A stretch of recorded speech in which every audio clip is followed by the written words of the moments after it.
Hallo, ich bin Lumit und der Künstler der jetzigen Ausstellung im OCM, was mich natürlich jetzt sehr glücklich macht. Ich mag Hamburg sehr gerne, bin natürlich auch schon früh hier gewesen, auch für mich natürlich immer so eine fast sentimentale Geschichte, hierher zu kommen. Und was ich diesmal so ein bisschen mitgebracht habe, sind hauptsächlich Mittelformate. Also im Gegenzug zu meiner letzten, die ja eher kleinformatig war, werden die Dinger jetzt schon langsam erwachsen. Und was ich immer gerne probiere, ist natürlich die unterschiedlichsten Techniken von Sprühdose bis Marker, alles was sich dazwischen irgendwie an Reaktionen ereignet oder eben teilweise sehr filigran zu werden mit Buntstiften, Kreiden. Also das ist so eine Sache, dass ich da gerne die verschiedensten Dinge zusammenwerfe. Und was mir auch immer sehr wichtig ist, dass ich auf Holz arbeite, weil ich natürlich auch ein bisschen härter an die Dinger rangehe und der Leinwand da sehr empfindlich ist und gerade Lack relativ gut auf Holz hält und lässt sich ganz gut verarbeiten. Da gibt es auch ein bisschen unterschiedliche, es gibt auch Acrylsprays jetzt, die machen das Ganze ein bisschen matter. Wenn man eben im Gegensatz dazu sieht, wie das Ganze mit Kunstharzspray sehr viel glänzender.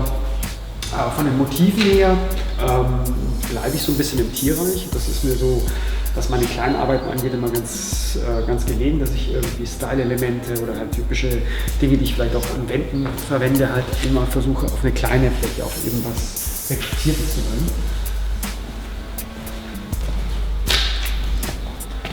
Und was auch das Material Holz angeht, bin ich natürlich auch meistens sehr offen für vielleicht schon etwas gelebte Strukturen, die ich dann vielleicht finde, wie zum Beispiel das Küchenregal, das eben schon eingebeizt war. Und ja, also für die ganze Ausstellung, wenn man so sieht, das sind so ein bisschen die Arbeiten der letzten 2 Jahre. Also es ist so, dass ich nicht immer ein Stück Leinwände mache, sondern eigentlich immer, wenn ich Zeit habe. Und da fange ich meistens eine kleine Serie an. Also man sieht hier noch ein bisschen die kleineren Serien.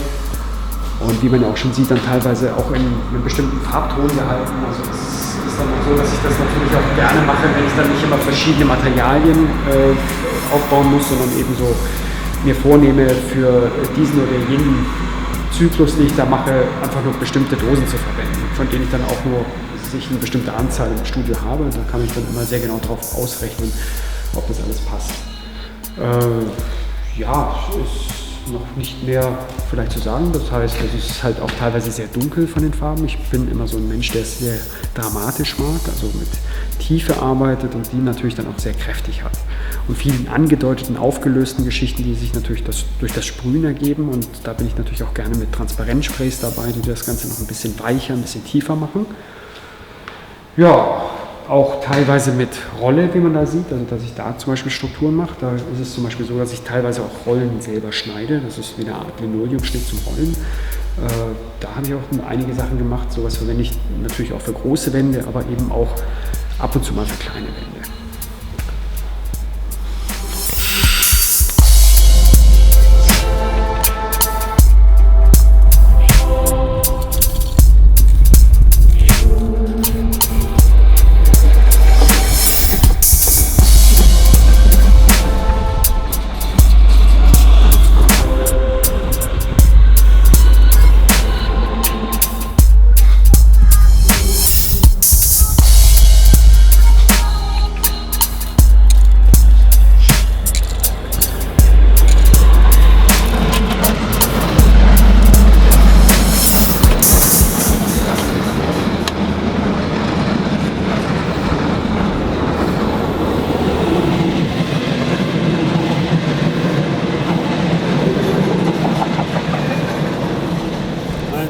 Idealer Platz hier im Rooftop, direkt über der Ausstellung, vor bemalten Zügen, ist natürlich traumhaft. Gerade für so einen alten Sprüher wie mich, der so sentimentale Anwandlungen hat, ist das hier richtig ideal.